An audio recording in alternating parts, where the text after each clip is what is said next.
Amigos, amigas, ya estamos listos para hablar como los chayoteros no se atreven, no les interesa o no les conviene, porque no van a morder la mano que les da de tragar. Yo soy Vicente Serrano y como siempre le pido que no permita que le den más de lo mismo. Le duela a quien le duela, le pese a quien le pese. Aquí vamos con las noticias que nos envía a esta hora nuestro jefe de información, Mario Toledo. Preparados, porque aquí van las noticias. Fíjese con lo que inicio.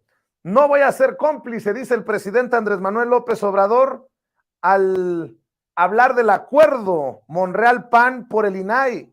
Nada de negociar en lo oscurito. El presidente Andrés Manuel López Obrador cuestionó en la mañanera el nombramiento de un hombre cercano a Ricardo Monreal como comisionado del Instituto Nacional de Transparencia, Acceso a la Información y Protección de Datos Personales, el INAI, y también que se haya acordado la elección de una segunda posición con el PAN, el Partido Acción Nacional. Aunque llamó un político profesional al coordinador de Morena en el Senado, advirtió que ese tipo de acuerdos no deben permitirse porque son de la época del PRIAN, dijo el presidente. El presidente vetó ayer la elección de Yadira Alarcón Márquez y Rafael Luna Alviso como nuevos comisionados del Instituto Nacional de Transparencia, Acceso a la Información y Protección de Datos Personales. Anunció precisamente Ricardo Monreal primero ayer. Escribió en Twitter: el secretario de Gobernación, Adán Augusto López Hernández, me informó que el presidente de la República, el licenciado Andrés Manuel López Obrador, ha hecho uso de su prerrogativa constitucional para expresar objeción a los nombramientos del INAI. Y más tarde amplió la información en redes sociales. Luego de que el presidente Andrés Manuel López Obrador vetara los nombramientos de dos nuevos comisionados del INAI, el órgano autónomo decidió activar el mecanismo de defensa que la Constitución establece y anunció la presentación de una controversia constitucional ante la Corte de Justicia de la Nación, la Suprema Corte de Justicia de la Nación. Ante el riesgo de quedar inoperante el próximo 31 de marzo, el Pleno celebró anoche una sesión extraordinaria en la que acordó nombrar al director general de Asuntos Jurídicos como el representante legal para que interponga el recurso legal ante el máximo tribunal. El subsecretario de Estado para Asuntos del Hemisferio Occidental de Estados Unidos, Brian Nichols, solicitó al presidente Andrés Manuel López Obrador respetar la autonomía de su país, así como su gobierno ha respetado la de México. En una audiencia con el Comité de Relaciones Exteriores del Senado de Estados Unidos, dijo que así como Estados Unidos respeta la soberanía de México, esperamos que el presidente López Obrador respete la soberanía de Estados Unidos. Su mensaje se da en torno a la respuesta que dio al senador republicano Bill Hagerty, al primer mandatario, a quien lo señaló de amenazar con interferir de manera directa en las elecciones de Estados Unidos. Ahora se hacen las víctimas. Miren qué cabrones los legisladores estadounidenses. Desde la semana pasada, el presidente López Obrador se ha posicionado con llamar a la comunidad latina en Estados Unidos a no votar por el Partido Republicano, cuyos senadores han manifestado su interés porque el ejército de aquel país intervenga en México con el pretexto de combatir al narco. El secretario de Relaciones Exteriores, Marcelo Ebrard, reprochó que el gobierno mexicano sea constantemente criticado por diversos funcionarios y sectores de Estados Unidos, quienes apuntan y el país no hace el esfuerzo suficiente para combatir la crisis del fentanilo. Por ello, confió que México ha decomisado incluso más pastillas del opioide que el propio Estados Unidos y la estrategia cobró la vida de 75 elementos policíacos. Suman alrededor de 6,5 toneladas de fentanilo que se han incautado en el país.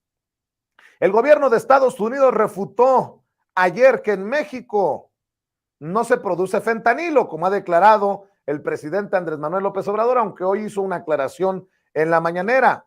Al ser cuestionado durante una audiencia, el subsecretario del Departamento de Estado para Asuntos Hemisféricos, Brian Nichols, afirmó que México sí es zona de producción de ese opioide. Y sí, Estados Unidos, eso lo digo yo, es zona de consumo de ese opioide. No es lo mismo, ni es igual. El diario El Universal señala que a pesar de que el presidente Andrés Manuel López Obrador afirma que en México no se produce fentanilo, un funcionario del Departamento de Seguridad Nacional aseguró lo contrario e incluso detalló que una unidad de la institución opera en México colaborando con las autoridades de este país en la lucha contra el fentanilo. No, si rapidito cualquier cosa que dice el presidente lo buscan manejar para el golpeteo, ¿verdad? Saludos amigos del Universal, ¿cómo les va sin los sobornos de García Luna? No es muy bueno mintiendo. También el legislador republicano Dan Crenshaw arremete contra el presidente Andrés Manuel López Obrador por decomiso de fentanilo. El hijo de Catalina Krill, el congresista estadounidense Dan Crenshaw, volvió a arremeter contra el presidente López Obrador, esta vez a propósito del decomiso de millones de pastillas de fentanilo en Tijuana, Baja California. El martes pasado, la Secretaría de la Defensa Nacional informó que soldados encontraron cerca de 2 millones de pastillas de fentanilo dentro de una residencia en aquella ciudad. Bueno, ningún chile les embona. Que no se hace lo suficiente para atacar al narco, dicen desde Estados Unidos. La Defensa Nacional, el Ejército, incauta cerca de 2 millones de pastillas de fentanilo. El presidente miente. Están igual que los de la oposición acá. No a la militarización. Aplausos porque el Ejército incautó cerca de 2 millones de pastillas de fentanilo. Así está el presidente gobernando con estas voces muy siniestras y perversas. El gobierno de Texas afirma que al menos 6 cárteles de la droga mexicanos operan en aquel estado, aunque no dio detalles de cuáles ni sobre sus contrapartes en el estado para concretar operaciones para el tráfico de drogas como el fentanilo, pero reconoció la existencia de pandillas.